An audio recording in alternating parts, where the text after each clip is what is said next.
Yeah.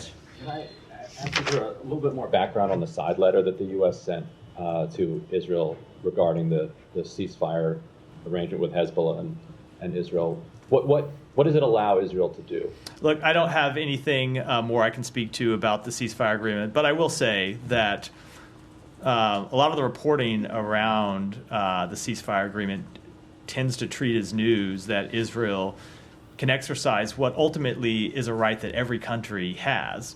Every country has the right to defend itself against terrorist attacks. Israel has that right. Lebanon has that right. Every country in the world has that right. And they have that right under international law.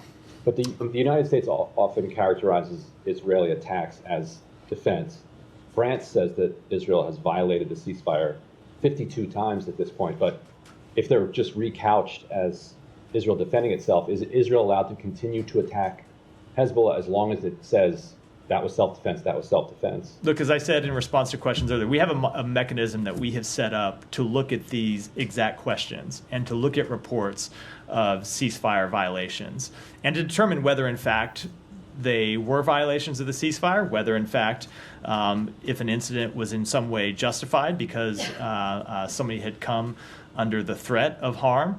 And I'm not going to make those judgments from here before that group has the opportunity to work through these questions. That's why we set it up in the first place, so it could do so in a diligent way, and that's what they're going to do. But that said, we believe that it is in the interest of Israel and Lebanon that this ceasefire hold.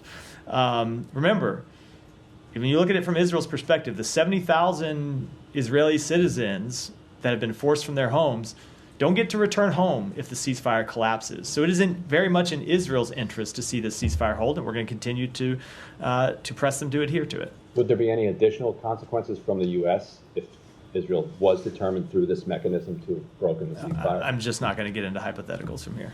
Go ahead, and we'll.